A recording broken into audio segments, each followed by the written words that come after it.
হরে কৃষ্ণ। প্রভুপাদ বাণী, জানুয়ারি 8।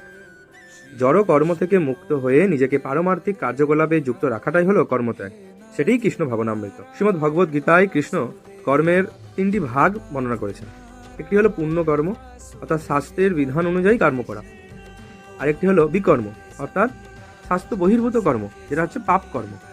এবং আরেকটি কর্ম হচ্ছে যেটা ভগবানের প্রীতি বিধানের জন্য কর্ম করা, সেটাকে বলা হচ্ছে অকর্ম। শাস্ত্রের বিধিনিষেধ অনুযায়ী কর্ম করার মাধ্যমে আমাদের পুণ্য ফল অর্জন হয়, আর শাস্ত্রের বহির্ভূত কর্ম অর্থাৎ বিকর্ম করার ফলে আমাদের পাপ ফল অর্জন হয়। কিন্তু ভগবানের প্রীতি বিধানের জন্য কর্ম করলে অর্থাৎ অকর্ম করলে আমাদের পুণ্য এবং পাপ কোনোটিই আমরা লাভ করি না, অর্থাৎ আমরা বন্ধন মুক্ত হই। কারণ পাপ বা পুণ্য দুটিই বন্ধনের কারণ।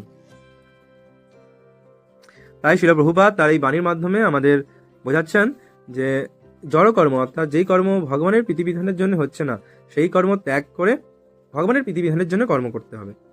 পাপ কর্ম সবসময় ত্যাগ করতে হবে, এই জড় কর্মও ত্যাগ করতে হবে। ত্যাগ করে ভগবানের প্রীতিবিধানের জন্য সেই কর্ম করতে হবে, সেটাকেই আমরা বলবো কর্মত্যাগ। আর সেটিকেই বলা হচ্ছে কৃষ্ণ ভাবনামৃত, অর্থাৎ সবসময় কৃষ্ণ ভাবনায় যুক্ত হয়ে কর্ম করা। হরে কৃষ্ণ। জগৎগুরু শ্রীল প্রভুপাদ কি জয়।